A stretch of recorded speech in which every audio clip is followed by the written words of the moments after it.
Okay, I think we are ready to go. Welcome everyone to the Future of Europe lecture series, which is hosted by the Jacques Delors Center at the Hertie School in Berlin and by the Civica program, the European University of Social Sciences. My name is Markus Jachtenfuchs. I'm the director of the Jacques Delors Center. The purpose of the Future of Europe lecture series is to ask big questions and hopefully also to give a few answers, big questions that are of a more than current day-to-day relevance for the European Union. And one of those questions, I think, is obviously and without any doubt the question that we are dealing with today, namely the question of authoritarianism and the future of European democracy. And few people are better qualified to speak about that topic than Dan Kellerman. Dan is a professor at Rutgers University. Among those who are familiar with European integration research, Dan needs no introduction, so I will limit myself to a few words on this. I think what makes Dan distinct from many other scholars is that he has participated not only in one, but in at least 3 big debates in European integration. He's been one of those people who really advanced the debate on European integration and federalism, whereas federalism for many people is just a dusty ideology of the early days of the European Union. Dan was among those who said, no, in a comparative perspective, you can learn a lot from a federalist perspective, both in terms of understanding the EU and telling it what it should do without becoming a state.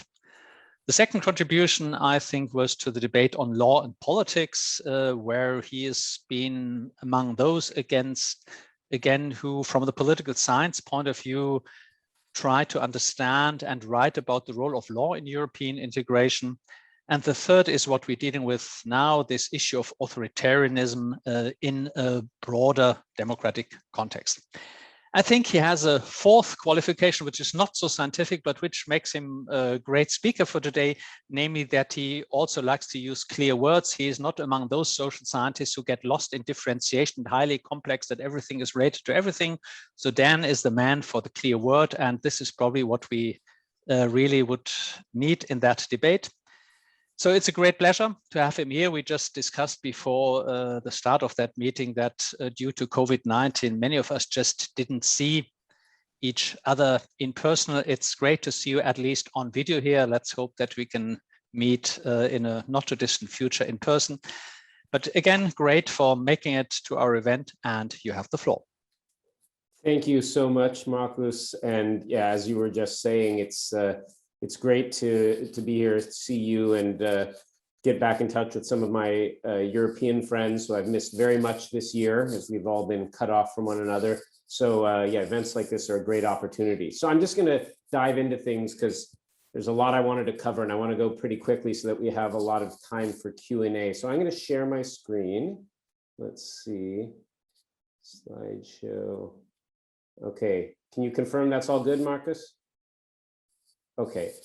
All right. So yes, authoritarianism and the future of European democracy. Let me just first show you quickly the outline of my talk. I'm going to address 5 points. I'll try to take about a half hour. First is, where is Europe's main democratic deficit? I want to review briefly this idea of the authoritarian equilibrium, which I've written about and given lots of lectures on that, but I'll try to condense that down. Talk a little bit about how this relates to the phenomena of Trojan horses in the EU, the broader issue of the poisoning of the EU's body politic, and then finally to get to the big theme of this whole series at the Jacques Delors Center, the future of European democracy and how this all connects. All right, so where is Europe's main democratic deficit? Now, the big question that I want to address there is the main democratic deficit, as we all read about for decades, in Brussels, Strasbourg, and Luxembourg at the EU level with EU institutions, or is it in national capitals, such as Budapest and Warsaw, and increasingly others? Now, of course, there's a huge literature on the democratic deficit, very insightful, lots of great contributions. And just to boil it down, some of the leading critiques in that literature are that the EU suffers from democratic deficit because, first of all, it has no demos, so you can't be a democracy without a people. It's too distant from the citizens, they're disengaged, uninterested, etc. It has big accountability problems, too much power in the hands of unaccountable or unelected bureaucrats, judges, they appoint to the commission, or also even in the council, they say it's too secretive. And so ultimately then people say, well, citizens feel like they can't change the direction of EU policy by voting. And so many pointed to the EU as an example of what some like Kasmuda and others have labeled undemocratic liberalism. They say that leads to a series of problems and backlashes.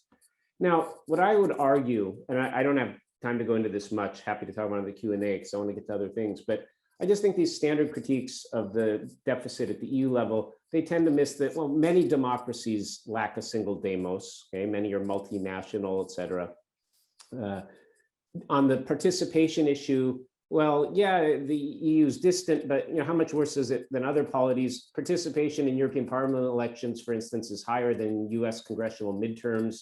Support for the EU is higher than support for many national governments and legislatures in member states. And on the issue of lack of accountability, well, yeah, I'm not saying there are no problems with accountability, but the least accountable institution is the Council, which is the one that's most tied to national democracies, right? So I think a lot of the problems with accountability really stem from weaknesses of national parliaments. And I think more generally, this critique about accountability, it sort of envisions often a kind of majoritarian democracy ideal, when, as Leipart and others have showed us, the EU is very much a consensus democracy. So naturally, it's hard to shift policy through one election. And ultimately, I think the EU is blamed for causing a lot of problems of national democracy, but I argue that the reverse is more true. Okay? Sorry, I'll get to. So yes, the EU has democratic deficits. I don't want to deny that at the EU level, but compared to what? As they say, you don't have to run faster than a bear to get away. You just have to run faster than the guy next to you. And what do I mean? Well, the EU has deficits, but compared to who? Who has the legitimacy problem? We often hear the EU has a legitimacy problem. Well, certainly not compared to national governments and national parliaments, which are consistently trusted less than the EU and its main institutions, right? And this is true over decades. And more generally, I think we just have to keep things in perspective. Great old article by Thomas Zweifel, where he compared the EU on issues of accountability, representativeness, et cetera, to Switzerland and the US federal systems, and said that the EU looks pretty good in comparison. So by contrast, the real democratic deficit, the serious one, is at the national level. So here from VDEM Institute, we show worldwide who have been the most rapidly autocratizing countries in the past decade, who've sunk the fastest in their democracy ratings. Well, note, the two fastest autocratizers are EU member states, Poland and Hungary. One of them, Hungary, already is now categorized as an electoral autocracy, not a democracy at all.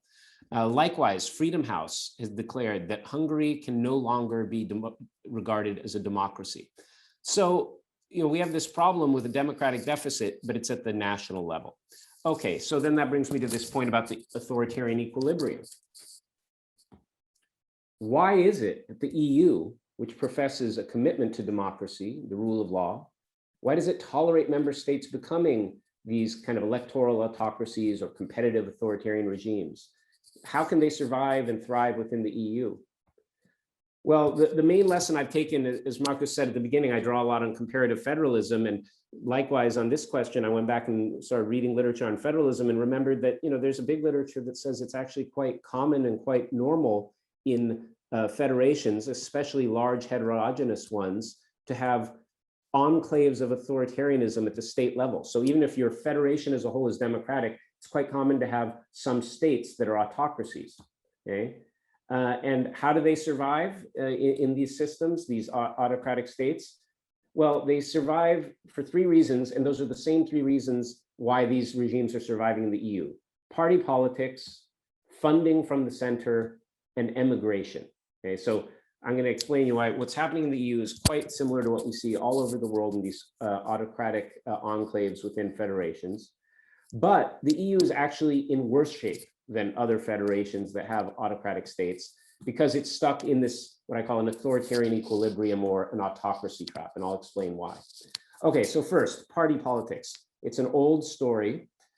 Basically, if the local authoritarian think Kaczynski, Orban, etc. If the local authoritarian delivers votes to a national party that helps that party to gain power at the national level, they will be tolerated and protected. This happened in the US for nearly 100 years, where Southern Democrats ran authoritarian single-party states that disenfranchised African Americans and more generally just were run as autocracies, single-party states. And they did so under the protection of the Democratic Party because they helped Democrats win majorities in Congress, elect presidents.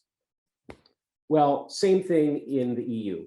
So yeah, I mean, I'm speaking to probably a mostly German audience, might be, many of course will know this. For some it's kind of jarring to come to terms with it, but Angela Merkel, the leader of the free world, as many have said, who has many admirable qualities, has without question been the #1 supporter and enabler of Viktor Orban and his rise to install an autocracy over the past decade.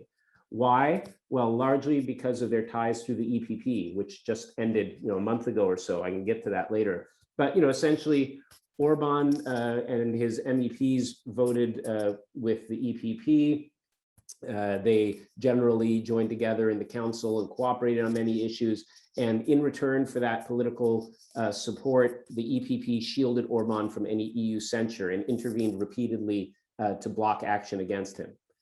But it's not just CDU and Fidesz, it's also other Euro parties have pet autocrats. The ECR, the socialists have a few, even the liberals, right, have Babiš in Czech Republic. So there's this phenomena of Euro parties supporting local autocrats and aspiring autocrats. Now, why? Well, the key thing here is that Euro parties are half-baked and therefore poisonous, like an undercooked chicken sandwich, right? It's poisonous with salmonella. Euro parties, these parties that exist at the EU level, are not real parties, but they have real power.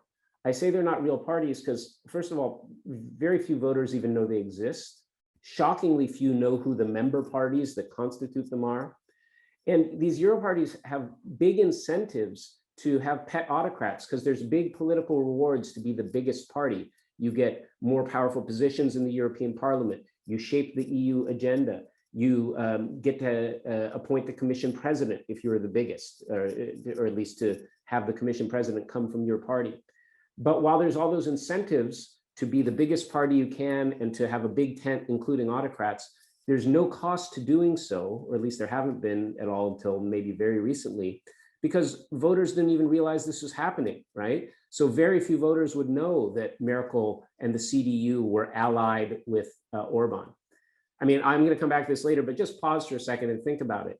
One day of cooperation with AfD in Thuringia causes a political firestorm, ends the career of AKK as the presumptive replacement for Merkel. But meanwhile, 10 years of cooperation with Fidesz at the EU level, nothing, right?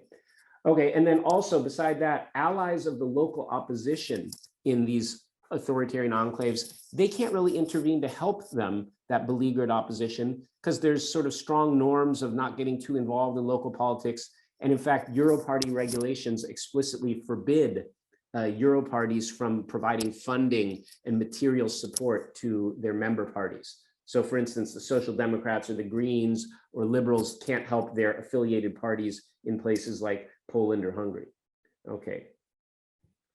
So there's a big irony of this equilibrium, thinking about democracy and authoritarianism, how they relate, is that as the EU has tried to address its supposed democratic deficit by making Euro parties more powerful and by making European Parliament elections more important, the incentives for those parties to tolerate local autocrats have grown.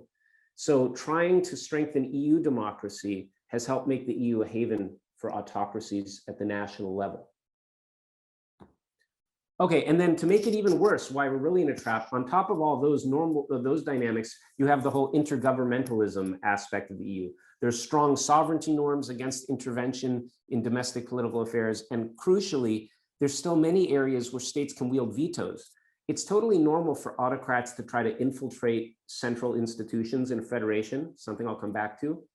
But in the EU, they can actually wield vetoes in many areas And we saw that, just the other day in foreign policy, where Hungary is trying to veto this statement about China's oppression of human rights protesters or human rights activists, et cetera, in Hong Kong. So that gives them extra leverage compared to in other polities where normally states don't have vetoes.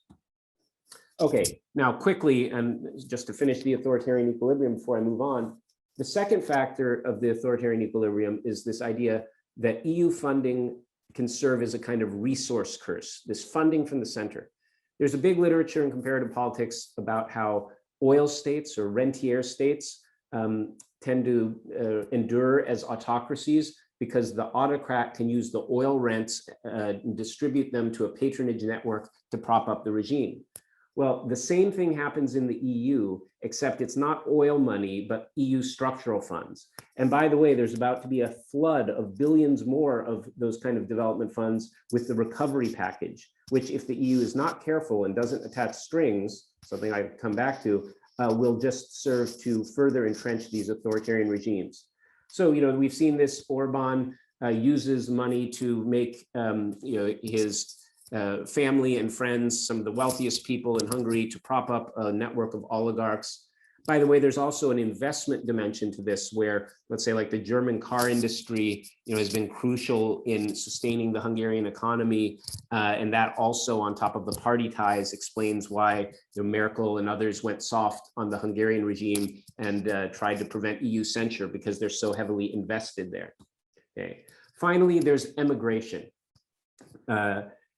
So Albert Hirschman long ago applied his ideas of exit, voice, and loyalty to show how emigration can help authoritarian regimes survive. And the idea is, if would-be opponents of the regime can easily choose exit over voice, then rather than stay and oppose the regime, they might just move away. Well, the EU with freedom of movement is the ultimate exit regime, right? It facilitates exit of dissatisfied citizens, which relieves pressure. And very often backsliding regimes see high immigration of young, educated voters who would tend to vote for the opposition. But EU membership, and this is where it's really in an autocracy trap, it doesn't help with voice. Because let's say like in the US, when millions of African Americans left the South, in what was called the Great Migration because of the authoritarianism in the South, they moved to the Midwest, the Northeast, and they became important voting bloc there. But this doesn't really happen in the EU because there's no real voting rights in the EU. The migrants can't vote, the millions of migrants from these backsliding states, they can't vote in the national elections in the states they go to. Yes, they can vote in European Parliament elections, but in general, the autocrats are able to make it very hard for immigrants to vote. And by the way, just to show you here, Hungary has had a wave of immigration since Orban came to power, dwarfing immigration, or let me put it this way, the rate of increase of immigration from Hungary dwarfs that from any other EU member state in the decade of Orban being in power. Okay. All right, so Trojan horses.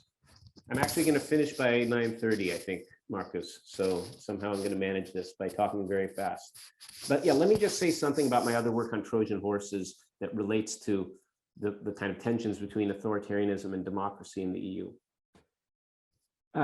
This has just been in the news, in the last couple of weeks. We have Hungary, which had kicked out the Central European University, an American affiliated university, the top university in Hungary. They kicked them out. They've had to move to Vienna, most of their operations. Meanwhile, they're now welcoming in Fudan University, which is a university run effectively by the Chinese Communist Party, which removed a commitment to freedom of thought in its charter even. And then, just yesterday, or I think it was, or actually was it today, Germany Minister Heiko Maas, noted that Hungary was the one blocking a vote on to denounce the Beijing's crackdown on Hong Kong, right? So we have here this phenomena of Trojan horses, where authoritarian regimes within the EU, if they're allowed to emerge and endure, they can then serve as Trojan horses for global strategic adversaries of the EU, like China and Russia, authoritarian regimes themselves on a grander scale, and harsher authoritarian regimes, of course. And they can push the agendas of those governments within the EU, further destabilizing European democracy. Now, sorry, just to go back, Moss said this was totally or absolutely incomprehensible. I would say, no, it wasn't incomprehensible. It was totally predictable and, in fact, predicted. Mitch Orenstein and I wrote an article about this 5 years ago about how, as EU foreign and security powers grow, foreign powers like China and Russia will face increased incentives to cultivate Trojan horses among EU member states. And that's just what we're seeing, and it's going to continue. And the threat isn't just in regimes like Hungary or Poland. This Trojan horse phenomenon, there's parties even in the original member states like France who have ties to these authoritarian regimes, and we can't exclude the possibility that some of them could come to power eventually as well to further this agenda. Okay, so poisoning the body politic. I'm getting toward the end here. You might say, okay, but wait a second. Isn't Kellerman exaggerating a bit? Yeah, this is bad, what's happening in Hungary or Poland, maybe a couple other places, but aren't these just localized problems for these few states? And the local problems have to be dealt with locally, and it's not really a problem for the EU as such. Okay, I can see someone arguing that. But to me, it's sort of like the idea of having a smoking section in an airplane. Now, we used to have those, but that's been done away with for some obvious reasons. You can't really limit the smoke to the smoking section of the airplane. Not to mention, it's probably not a good idea to have burning things within a plane up in the sky. But yeah, you can't limit the smoke. It drifts around, right? It fills the whole cabin. Likewise, you can't have a toilet area in a swimming pool, can you? Right? Because someone relieves themselves, it'll spread all over, right? It'll spread throughout the whole space. Remind me in Game of Thrones where the scale disease that one of the characters caught, he's touched in just a little bit with this poison and this disease, but then it spreads over the whole body.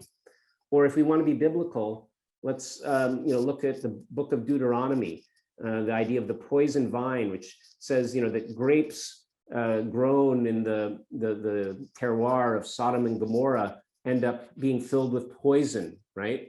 So the fruit of the vine grown in the poisonous soul ends up filled with poison. The clusters filled with bitterness. Well, what do I mean here? That basically, when you have authoritarian regimes within the EU, they inevitably poison the whole body politic. They don't just stay within their section of the pool or the plane. Rather, they spread and they poison even all the fruits the EU produces.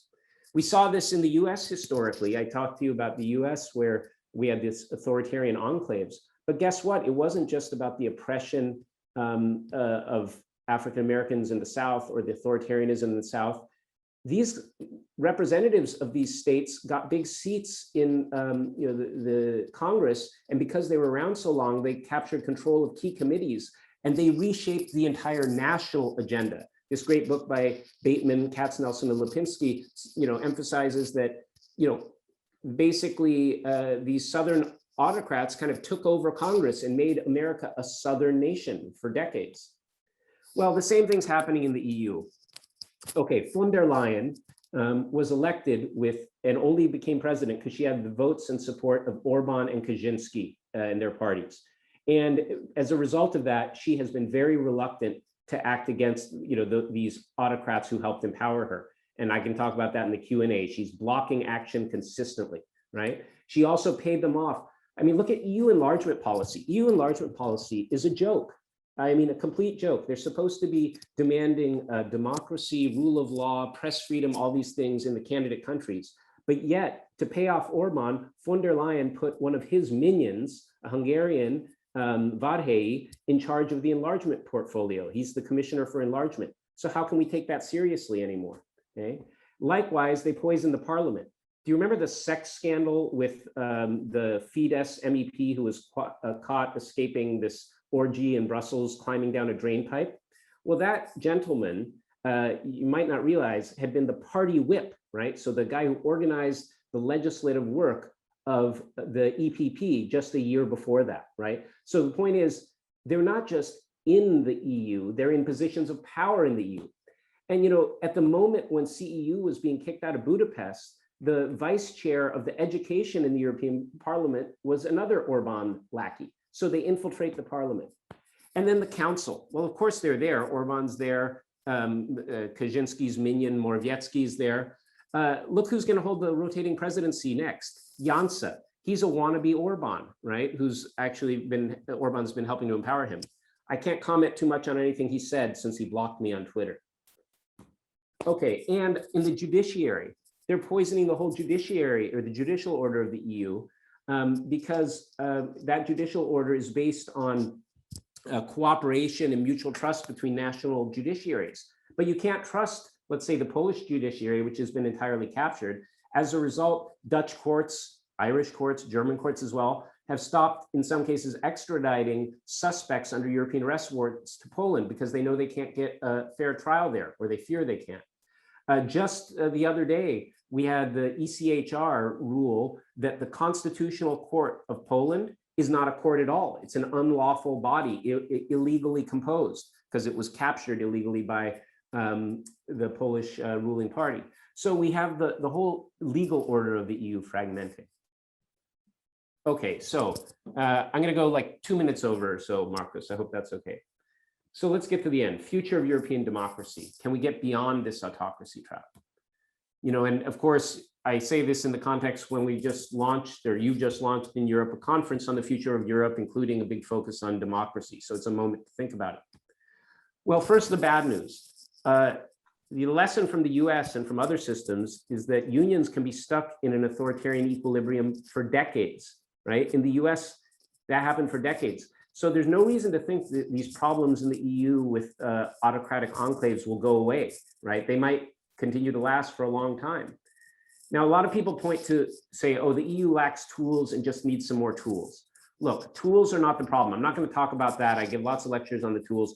This is my vision of the EU's tool shed for addressing the rule of law. Notice how all the tools are shiny and new and unused, because that's the same with the EU's tools. It has many tools to defend democracy. It just refuses to use them.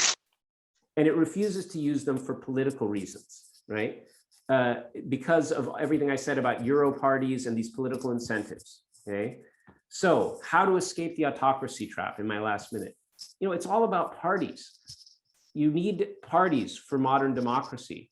And the literature on subnational authoritarianism, great book by Gibson, emphasizes that you can oust these authoritarian enclaves only if national leaders break their boundary control over their state by cutting off support to the local autocrat and by intervening to support the opposition.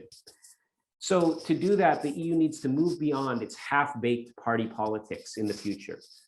You know, if this can happen, if Euro parties who are allied with local autocrats start to find those links costly and withdraw support. There was a hopeful sign there because CDU and EPP finally did boot out Orban just last month or so. So there's some movement there. Also, Euro parties allied with the local opposition really need to provide them with support. But there's strong norms against that, right? The idea of intervention in domestic politics, and the current EU regulation on political parties makes it illegal. So I'm not sure if that can happen. Ultimately, also, the EU really just needs to do more to guarantee fair elections, because if nothing else, the European Parliament itself, right, which is an EU body and whose elections the EU regulates, well, think about it. If there's no free media in Poland and Hungary anymore, right, or at least there's not in Hungary, it's going that way in Poland, it's getting worse in some other states. Once you have things like that, well, then the European Parliament elections themselves are tainted. Okay, so to conclude, two last thoughts. There's plenty of reasons for despair. This problem, as I said, it can last for decades, and in fact, it's spreading. Bulgaria is essentially a mafia state. Slovenia is heading in a similar direction of Hungary. So the rot, the poison is spreading. But there's also reasons for hope. As I said, the EPP finally kicked out Orban.